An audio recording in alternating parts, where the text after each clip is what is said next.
Vous avez été plus d'une centaine venus communier avec lui sur cette scène devenue mythique. C'est le grand mal!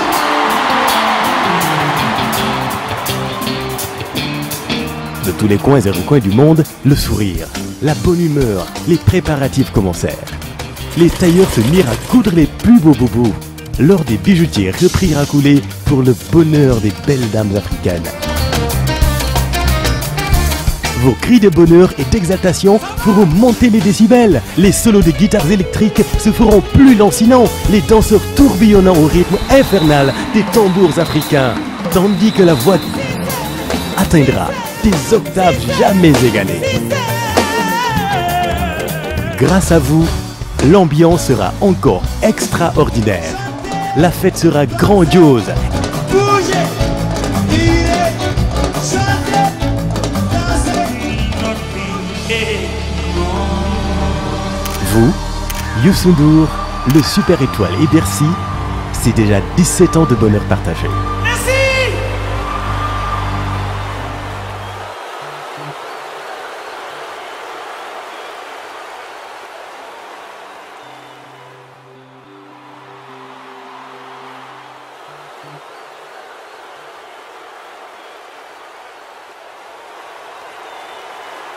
Ça, c'est Youssou N'Dour!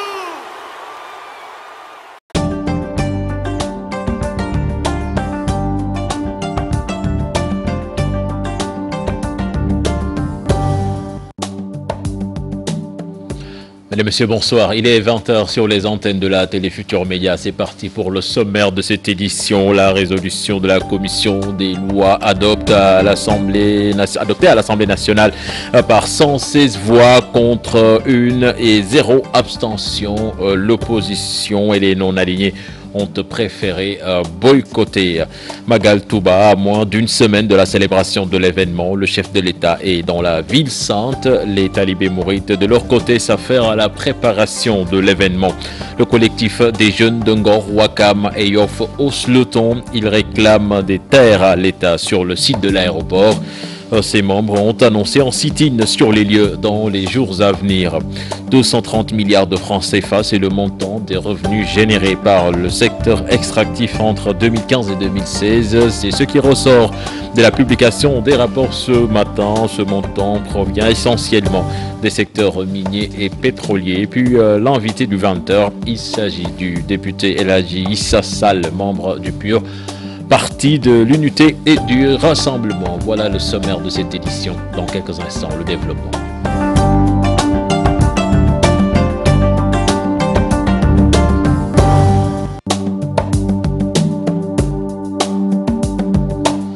Bienvenue à toutes et à tous. L'invité du 20h, donc, c'est Monsieur Sall du PUR qui est là avec nous. Monsieur Sall, bonsoir. Bonsoir, cher Tidiane. Vous venez fraîchement de l'Assemblée nationale, mais permettez-moi de retrouver Hadi Attala. Hadi Attala, un de nos reporters qui était à l'Assemblée nationale avec l'opposition et les non-inscrits qui boycottent la session. 116 votes pour la constitution de la commission ad hoc qui va statuer sur la levée de l'immunité parlementaire du député Khalifa Sall. Hadi Attala, vous êtes en ligne. C'est ce qu'on peut retenir de l'Assemblée nationale cet après-midi. Hadi Attala qui est parti. Alors, Monsieur Sall, vous étiez tout à l'heure donc à l'Assemblée nationale. Dites-nous d'abord pourquoi vous faites partie des non-alignés et vous et l'opposition, pourquoi est-ce que vous avez choisi finalement de boycotter les travaux? Nous avons choisi de boycotter le vote parce que simplement la procédure n'a pas été respectée. En quoi? Et donc nous nous sommes dit, en beaucoup de choses, il y a que la commission ad hoc, la façon dont elle a été montée par la commission des lois n'a pas respecté la procédure. Et puis, il y a que les questions préjudicielles que nous voulions poser n'ont pas été acceptées. C'est pourquoi nous avons pensé qu'il n'était pas question de rester dans l'hémicycle et que pendant le vote, nous avons choisi donc de sortir. C'était la seule issue, sortir, boycotter. Ben oui, parce que de toutes les façons, vous savez que même si on était resté avec une majorité électronique, comme j'ai l'habitude de le dire, cette commission ad hoc allait être ratifiée. Et je pense que ça a été le cas. Et justement, cette commission ad hoc maintenant est mise sur pied et Quelle suite donc donner à cette histoire? Bon, alors, la commission est mise sur pied, elle est ratifiée, elle va se réunir. Ensuite, nous allons être convoqués en plénière pour voir si donc l'immunité du collègue député honorable Khalifa Sall sera levée ou pas. Et justement, vous allez être convoqué en plénière. Est-ce que vous ne craignez pas de subir la même chose qu'aujourd'hui, notamment être victime de cette majorité entre guillemets dite mécanique? Non, c'est évident. C'est-à-dire, quand vous avez une majorité confortable à l'Assemblée, bon, plus que confortable, d'ailleurs électronique si je peux dire, il est clair que toutes les lois qui sont proposées à l'Assemblée pourraient être votées par donc, cette majorité. Donc le problème ne se pose pas à ce niveau. Mais nous, à notre niveau, ce n'est pas un problème de voter ou de ne pas voter. C'est un problème de nous faire entendre. Le président de l'Assemblée n'a pas voulu nous entendre et puis nous sommes sortis. Mais nous savions que même si nous avions été entendus et qu'on est resté, eh s'il faille voter à main levée, nous n'aurions pas empêché donc, cette commission ad hoc. Est-ce qu'il reste d'autres moyens de lutte pour faire libérer le député maire de Dakar? Bon, alors, c'est une lutte naturellement qui continue. Vous vous êtes rendu compte que moi, récemment, j'ai adressé une lettre au président de l'Assemblée nationale, pas pour lever son immunité, parce que c'était évident qu'il avait l'immunité, le député Khalifa Sall, mais qu'on arrête les poursuites, simplement. C'est tellement classique que ça se passe pratiquement dans tous les pays. Quand on devient un député ou quand on devient président de la République, parce que ça s'est passé en France. Hein. Vous avez vu les emplois fictifs à la mairie de Paris. Le président Chirac, quand il a été élu président, on a tout arrêté. Bon, après sa présidence, la chose a recommencé. Pour le député Khalifa Sall, il devrait être question pour moi de faire en sorte qu'on arrête les poursuites et que maintenant plus tard, on verra bien s'il est opportun, au bout de 5 ans, de voir s'il faille remettre la chose sur le table. Justement, quelque part, est-ce que vous ne vous sentez pas un peu responsable de cette division de l'opposition, de la coalition de Khalifa Sall qui perd Dakar? Certains disent que la montée en puissance du PUR, quelque part, y est pour quelque chose. Oh que non. Bon, de toutes les façons, nous étions partis pour travailler avec toute l'opposition. Hein, mais on s'est rendu compte à un moment donné qu'il y avait quand même des coalitions dans lesquelles nous ne pouvions pas être membres. Et donc, Khalifa a coalisé avec d'autres organisations avec lesquelles nous ne pouvions pas travailler. C'est pourquoi nous avons opté de partir simplement. Justement, aujourd'hui, vous êtes à l'Assemblée nationale en tant que représentant de ce parti, le PUR. Dites-nous déjà, avec les quelques mois que vous avez passé à l'Assemblée nationale, est-ce que vous sentez qu'il y a du renouveau? On parle souvent de rupture. Est-ce que cette rupture-là, vous l'entrevoyez à l'Assemblée nationale? Oui, bien sûr, oui, parce que l'Assemblée, je veux dire, au niveau en tout cas de l'opposition, parce que les gens ont tendance à dire opposition et non inscrit, mais vous savez que tous ceux qui ne sont pas de la coalition Benno Bokk Yakaar font partie de l'opposition. Donc nous sommes une opposition d'à peu près 40 députés et nous pensons que cette opposition, du point de vue de la qualité de ses membres, devra pouvoir faire changer donc, cette 13e législature. Pour le moment, les choses se passent bien. Nous sommes en train de travailler au niveau des commissions techniques pour le vote du budget. Et ça se passe bien. Même si vous avez toujours décliné qu'il ne peut pas y avoir de nouveau type de député. Non, un nouveau type de député, ça ne veut rien dire. Je veux dire un député simplement, hein, compte tenu donc de ce que le député, de sa fonction, il ne peut pas être nouveau. Hein. C'est classique qu'un député doit représenter donc, le peuple, un député doit contrôler l'action gouvernementale, il doit aussi veiller sur la bonne exécution des politiques publiques, etc. C'est ça un député. Donc les prérogatives du député n'ont pas changé. Hein. Maintenant, ce qui va peut-être changer, c'est la contribution des députés. Même si nous sommes minoritaires, nous pouvons quand même faire fléchir des fois certains points de l'Assemblée. Monsieur Sall, le PUR quand même a été l'une des sensations, bien la sensation des dernières élections législatives. Mais dites-nous, quelque part, vous n'étiez pas un peu surpris de l'engouement? Oh, mais c'est tout le contraire, Cheikh Tidiane, parce que vous attendiez à ça? Ah oui, non, à beaucoup plus que ça. Vous savez bien que les élections, je le dis et je le réitère, ne se sont pas très bien déroulées.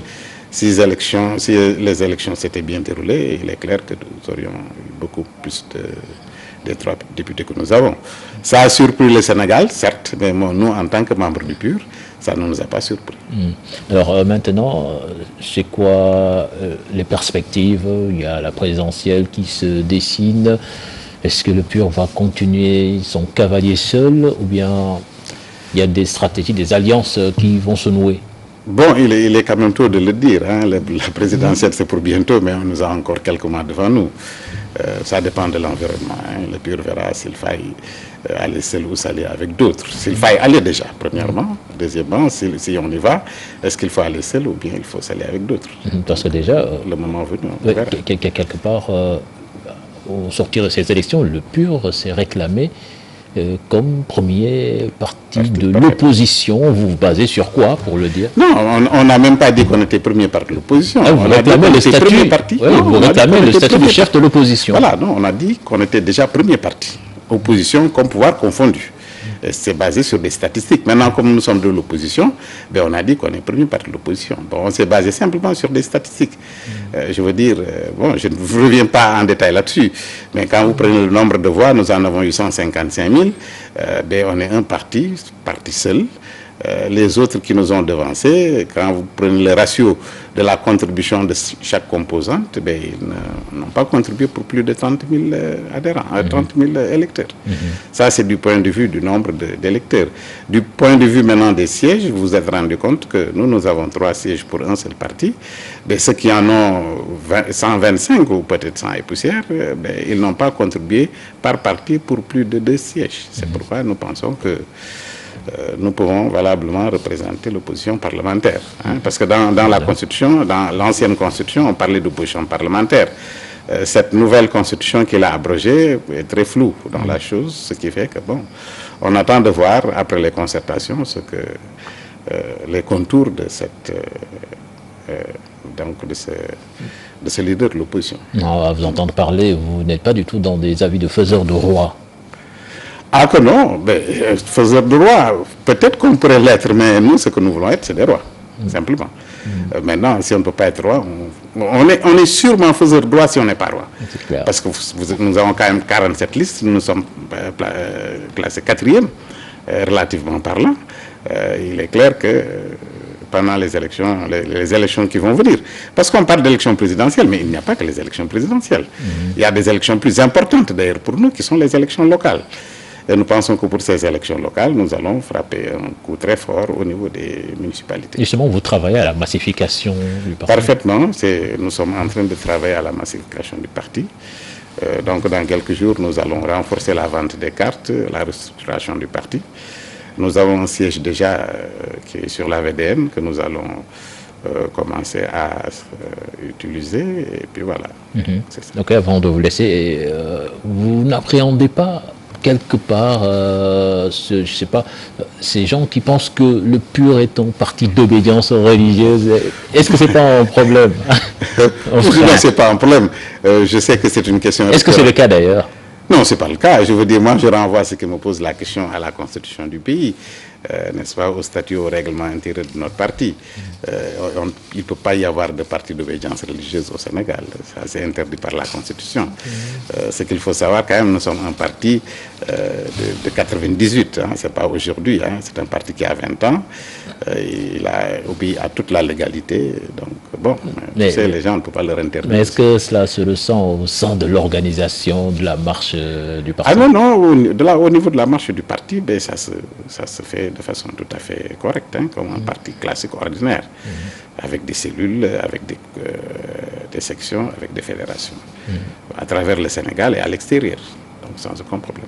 Sans aucun problème. Merci, M. Sall. C'est moi qui vous remercie. C'est un plaisir de vous recevoir sur ce plateau de 20h. Nous parlons de l'affaire Khalifa Sall avec des citoyens qui se prononcent sur la levée de l'immunité parlementaire du député maire. Certains soutiennent que l'État joue au plus fort, d'autres réclament une justice équitable. Un sujet signé Fatou Bintou Kanté et Pape Sangoné Baye.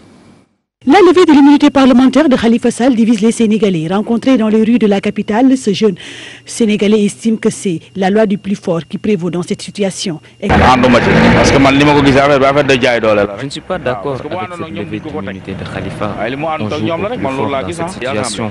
parce qu'il n'est pas de leur camp. On lui fait vivre cela. C'est un député. Il a été appelé à l'Assemblée nationale. Pourquoi attendre maintenant pour lever son immunité parlementaire? C'est anormal. En tout cas, les députés n'ont qu'à faire attention. Ils peuvent se retrouver dans la même situation du jour au lendemain. Sénégalais, il devrait être libéré depuis son élection comme député, car selon lui, il y a contradiction entre l'action du procureur et le geste des députés. Khalifa Sall étant élu député par le peuple sénégalais, donc il devait jouir de cette immunité parlementaire pour pouvoir exercer son métier de député, comme tous les députés du Sénégal. Mais aujourd'hui, il y a une contradictoire entre le procureur et ceux qui sont dans le pouvoir. Parce que ceux qui sont dans le pouvoir, ils avaient refusé cette immunité parlementaire à Khalifa Sall. Et aujourd'hui, le procureur a demandé qu'on lève l'immunité parlementaire de Khalifa Sall pour qu'il puisse faire face à la justice. Je pense qu'il y a une contradictoire entre ceux qui sont dans le pouvoir et ce que le procureur a demandé aux députés pour qu'ils puissent... Si son immunité parlementaire venait à être levée, ces Sénégalais pensent que la justice doit faire son travail et qu'un procès équitable doit être fait. Cette immunité parlementaire est levée, qu'il soit un procès équitable, qu'il ne puisse pas avoir, comment dirais-je, que Khalifa Sall, sans qu'il est sénégalais, comme tous les Sénégalais, qu'il ait un procès équitable entre Khalifa Sall, que ce soit Khalifa Sall, que ce soit un autre citoyen. Ce qu'on demande à la justice, c'est toujours travailler pour la population, travailler pour le peuple sénégalais. Nous voulons un procès équitable au cas où son immunité est levée, que justice soit faite. Ce jeudi, les députés seront en séance plénière pour ratifier la commission ad hoc qui doit statuer sur la levée de l'immunité parlementaire du maire de Dakar. Fatou Bintou Kanté, cette session de formation du collectif des femmes parlementaires, l'association des juristes sénégalaises, veut outiller les députés sur le plan budgétaire. Selon Fatoumata Gueye, présidente de l'AJS, c'est un moment bien choisi pour renforcer la capacité des députés avec le démarrage des sessions budgétaires à l'hémicycle. Fatoumata Gueye, que je vous propose d'écouter au micro d'Al Hassanba et Tierno Laurent Mendy. Nous avons tenu à faire cet atelier avant qu'elle ne s'engage dans les travaux de la commission des finances. Parce que nous voulons qu'elle soit outillée par rapport au processus budgétaire, qu'elle puisse être beaucoup plus participer activement au sein de la commission des finances et aussi pouvoir voter la loi de finances en toute connaissance de cause. Et comme je l'ai dit tantôt aussi, vous savez, cette période de vote du budget constitue un temps fort au niveau du Parlement parce que ça permet aux parlementaires d'échanger avec l'exécutif. Parce que l'exécutif va venir avec son budget, avec ses politiques, ses projets de politique, ses projets de programme à dérouler et aussi les moyens de pouvoir dérouler ces projets et ces politiques.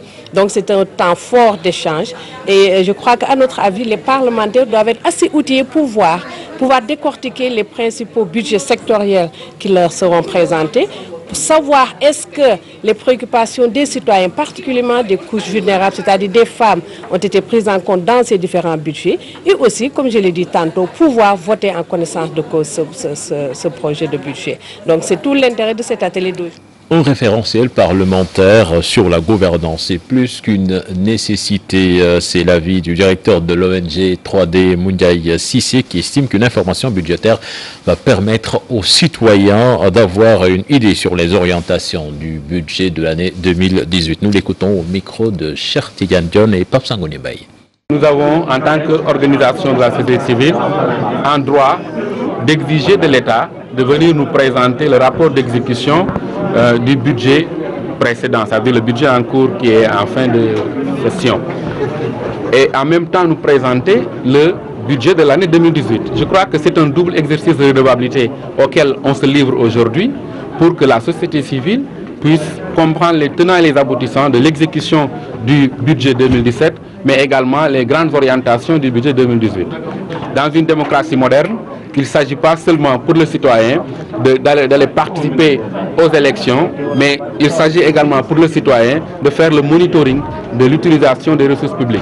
Aujourd'hui, c'est une exigence pour la société civile de participer à la coproduction des politiques publiques, mais également à leur mise en œuvre, leur suivi et à l'évaluation. Je vous l'annoncer dans les titres, les revenus générés par le secteur extractif entre 2015 et 2016 estimés à plus de 230 milliards de francs CFA. L'annonce est du secrétaire permanent et son adjoint lors de la publication des rapports de ces 2 dernières années. Le montant avancé provient essentiellement des 17 entreprises minières et 7 autres dans le secteur pétrolier. Les détails dans cet élément signé Chertidiane John et Pape Sangoné Mbaye. Le secteur extractif a généré plus de 230 milliards entre 2015 et 2016 selon le rapport de l'ITE concernant ces 2 années. Un paiement exceptionnel de 28 milliards d'ArcelorMittal. En 2016, cette contribution est évaluée à 116 milliards. Sans paiement exceptionnel d'ArcelorMittal. Donc ça fait un bond assez quantitatif en termes de contribution du secteur. Cette contribution elle est portée par le secteur minier. On a une augmentation de la production minière, aussi bien de l'or, des phosphates, du zircon, mais également on a une période d'exonération qui est maintenant terminée, par exemple pour la société Sabodala Gold Operation. Donc on voit par exemple cette société-là, sa contribution passe de 17 milliards à 31 milliards. Pour Mankeur Ndiaye, le travail abattu par ses collaborateurs est basé sur la transparence et le consensus. C'est le maître mot, mais aussi l'inclusivité. Parce que nous avons un comité national qui est un groupe multipartite, composé des représentants de l'État, des représentants du secteur privé, des représentants de la société civile.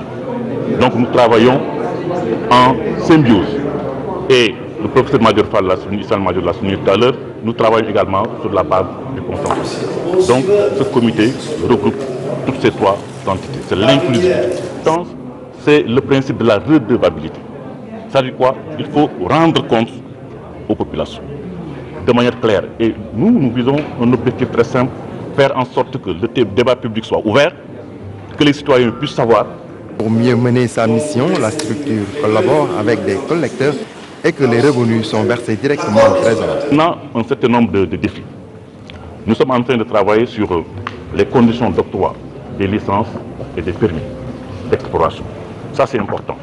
Il y a un autre défi, c'est le défi de la propriété réelle. Savoir exactement qui est derrière ces entreprises qui interviennent dans le secteur extractif. Quels sont les bénéficiaires de ces entreprises? Quand il s'agit d'entreprises cotées en bourse, ça pose moins de problèmes. Mais ça, c'est un défi également nouveau, le défi de la propriété réelle. Et nous sommes en train de travailler sur tous ces dossiers.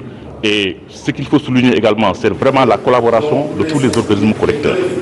Que ce soit la douane, que ce soit les impôts du domaine, que ce soit la direction des mines et de la géologie, mais que ce soit même les organismes qui reçoivent les dépenses sociales ou les prestations sociales. Ainsi, Mankeur Ndiaye affirme que la publication régulière de toutes ces recettes de l'exploitation des ressources minières ainsi que tous les paiements versés à l'État par les sociétés concernées dans le périmètre de l'ITE sur le territoire national. Chertidiane John, je vous l'annonçais dans les titres également, nous allons à Touba, à moins d'une semaine de la célébration du Grand Magal de Touba. Le chef de l'État est dans la ville sainte. Depuis cet après-midi, justement, nous sommes en ligne avec Pabala Gueye, le correspondant de la RFM dans la ville sainte. Pabala, bonsoir. Bonsoir, Chertidiane John. Alors, Pabala, vous avez suivi l'arrivée du chef de l'État. Donc, c'est vers les coups de 18 heures que le président Macky Sall est arrivé à Mbacké, plus précisément au niveau de l'héliport où on l'attendait, où les sympathisants l'attendaient. Donc, il a été accueilli en grande pompe par les militants et sympathisants. Donc, tout au long du trajet de Mbacké à Touba. Donc, le président Macky Sall est revenu sur ces projets qui sont en cours au niveau de Touba. Et d'ailleurs, comme il a eu à l'expliquer, il est passé par l'autoroute pour voir l'état d'avancement de ses travaux.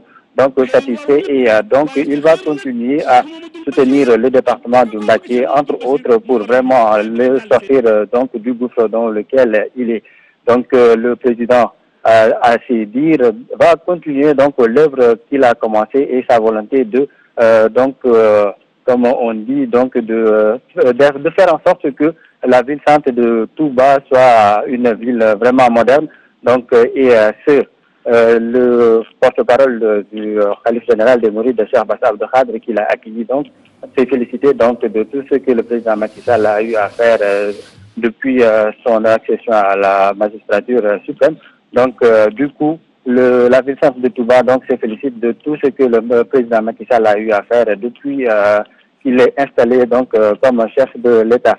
De toutes les façons, donc, comme j'ai eu à le dire, c'était une forte mobilisation donc des militants, des sympathisants de la ville-centre de Touba qui ont accueilli en grande pompe le président Macky Sall qui est arrivé aujourd'hui même pour les préparatifs du Grand Magal de Touba, édition 2018, Cheikh Tidiane Dione. Voilà. Merci Pabal Gueye, correspondant de la radio Futur Média. Nous restons à Touba avec la direction de du groupe Futur Média, plutôt de GFM, qui s'est rendu dans la cité religieuse. La délégation a été reçue par le porte-parole du Khalif, Serigne Bassa Abdou Khadre.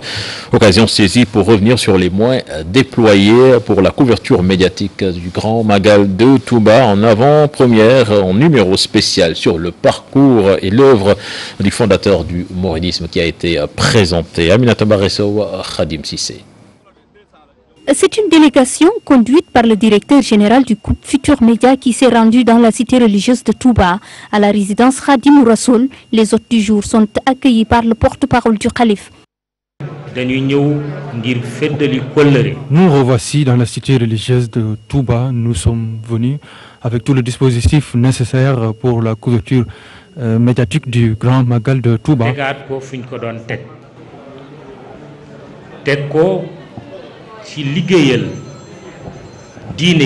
Magal de Touba 2017, le groupe Futur Média déploie les moyens pour faire vivre au public les moments forts.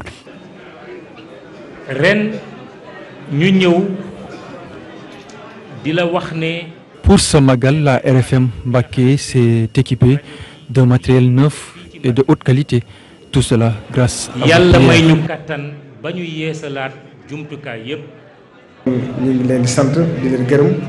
Nous vous remercions énormément et nous prions que Dieu vous aide et vous accompagne au nom de Serigne Touba. Serigne Touba disait que celui qui fait quelque chose dans son Magal, Dieu le récompensera. Et je vois que vous y mettez votre argent et votre force. En avant-première, ce numéro spécial sur la vie et l'œuvre de Cheikh Ahmadou Bamba a été présenté au porte-parole du calife. Nous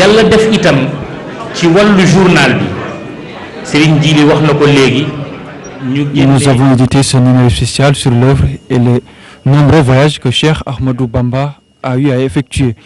Nos journalistes se sont rendus jusqu'en Côte d'Ivoire à Grand Bassam.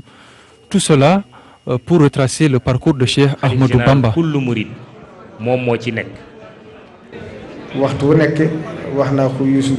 dit à Youssou Ndour à chaque fois. Je lui ai aussi dit qu'à Massalikul Jinan, à Dakar, vous avez été le premier à transmettre en direct la prière de l'Eid. Et je vous en suis reconnaissant. Pourtant, personne n'a jamais fait une demande là-bas. Cela symbolise votre affection, votre amour et votre admiration en Serigne Touba. Youssou le fait à grand cœur, en guise d'Adia, pour le Cheikh. Je peux témoigner cela. En guise de contribution, la délégation du groupe Futur Média a également offert ses bouteilles d'eau minérale et ses éventails pour le Grand Magal de Touba. Aminata Baresso, des talibés mourides qui s'activent dans la préparation du Grand Magal de Touba près de Keur Serinbi, en centre-ville de Dakar. Récital de Coran Khassaïd. C'est le décor qui s'offre aux visiteurs, comme vous allez le voir dans ce reportage signé Mambiram Diouf et Tierno Laurent Mendy. C'est devenu une tradition, bientôt 4 ans, que ces talibés mourides préparent le Grand Magal de Touba en initiant ces journées de prière et de partage.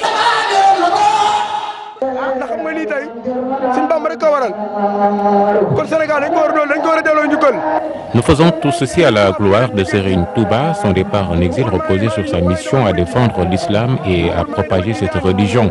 C'était donc pour le bien de tous.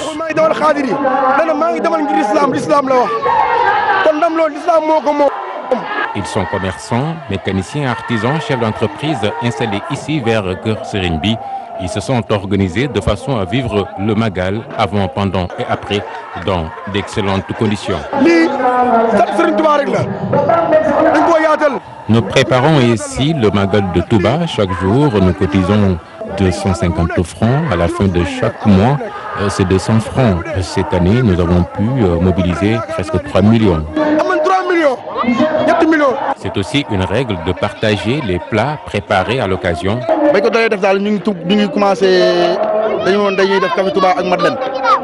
Tout au début de ces journées, on ne préparait que du café touba et des beignets.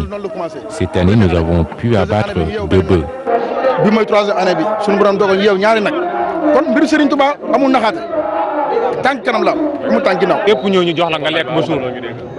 Ces mets sont destinés à tous.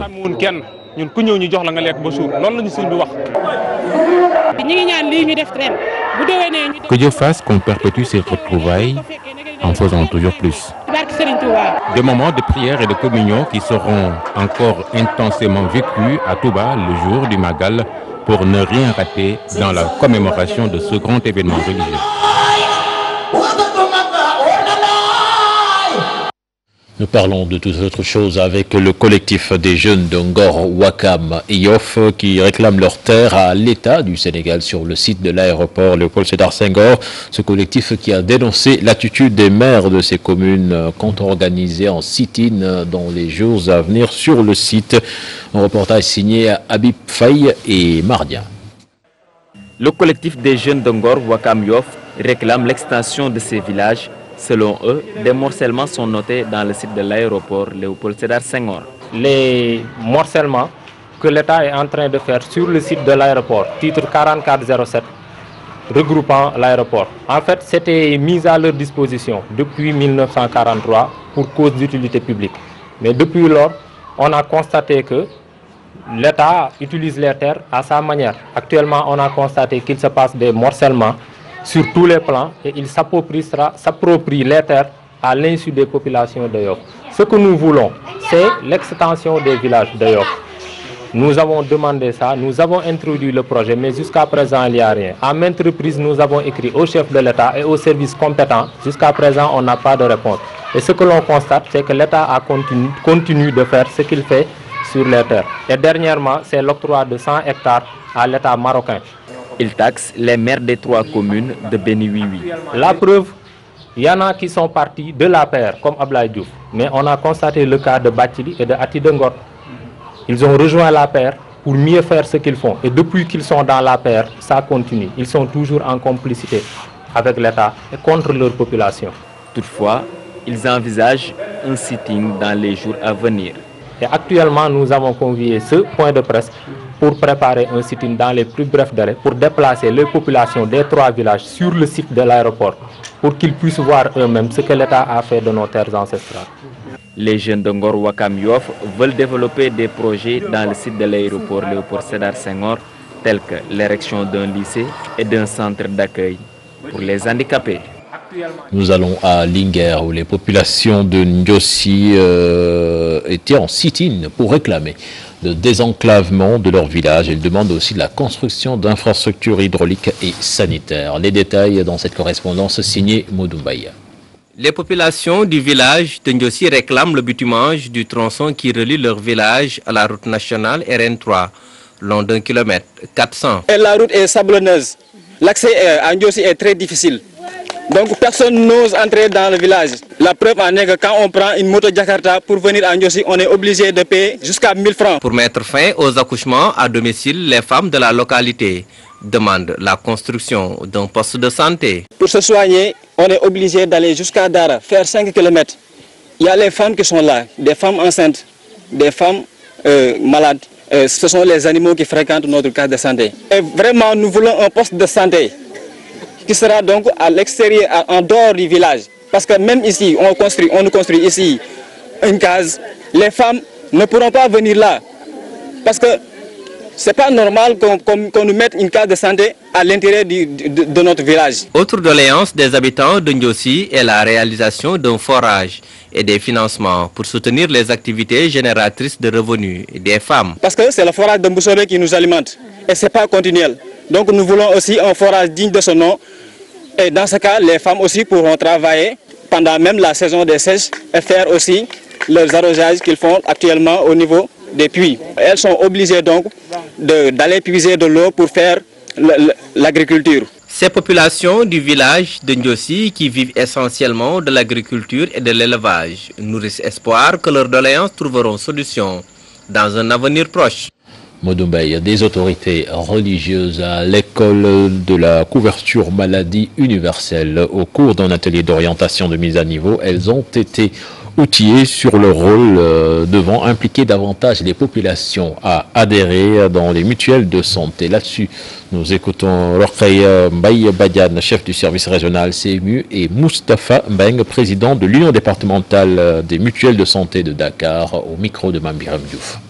Et les imams ont compris toute la dimension sociale de ce programme, donc d'une générosité, donc vraiment inouïe, si je puisse m'exprimer ainsi, parce que c'est la première fois que l'État responsabilise la communauté. Et à l'origine, on a fait en sorte que dans toutes les communes, on a essayé de mettre en place une mutuelle. Et la population cible était les porteurs d'enjeux, les acteurs clés, donc les représentants de l'imam, des délégués de quartier, des associations,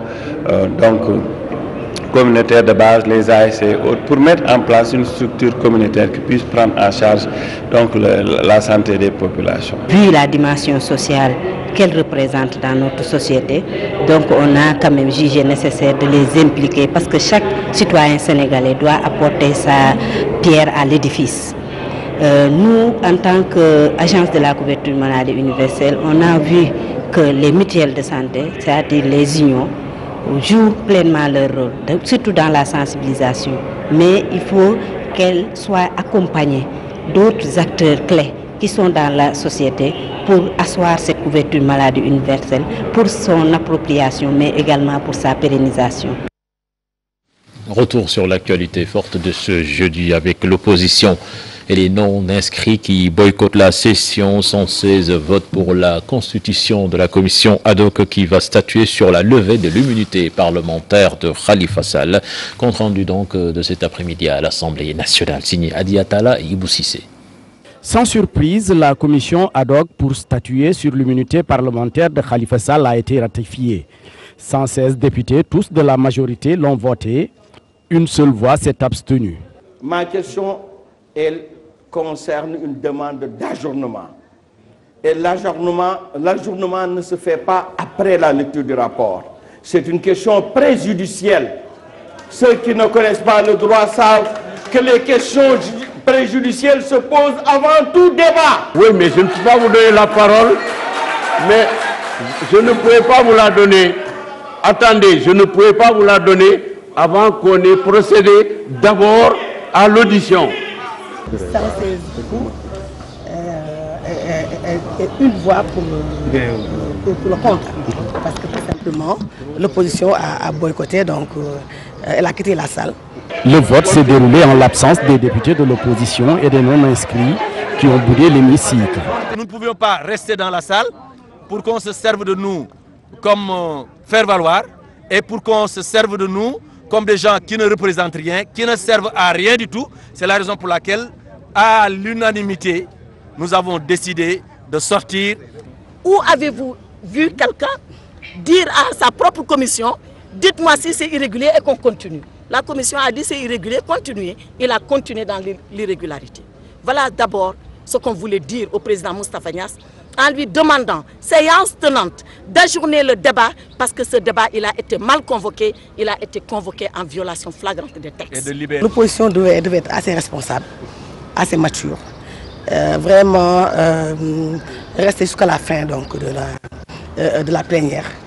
Parce que normalement, donc, quand on a des hommes, certains qui ont été des hommes d'État, l'opposition avec des personnages de la dimension de Madi Kenya, la dimension de Decroix ou des Chabamadi et autres, je pense que le rôle de l'opposition, son devoir, c'est de rester dans la salle.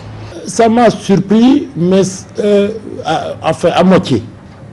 Parce que c'était une démarche politicienne.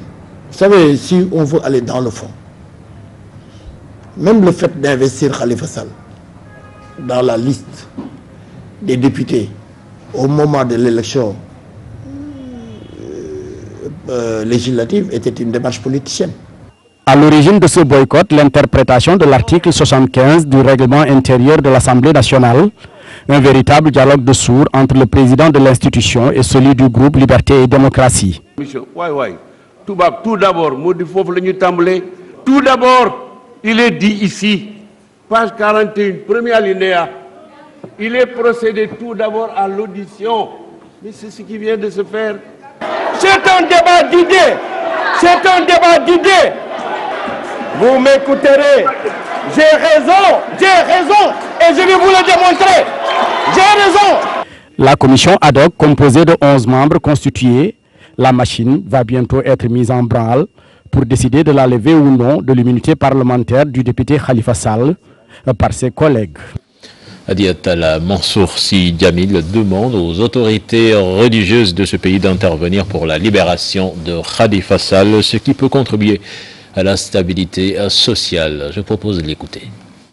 Je trouve que simplement, il va entendre la voix sacrée de notre grand-père, le Khalife général des Mourides. La même chose, je lance un appel au Khalife général des Tidjanes pour l'aider et l'ensemble des Khoulafas qui sont ici au Sénégal pour qu'ils discutent avec Macky Sall, parce que ce qu'il est en train de faire est un précédent extrêmement dangereux, et si on le laisse faire, si tout le monde croise les bras, on va vers des lendemains extrêmement, pas sûr quoi.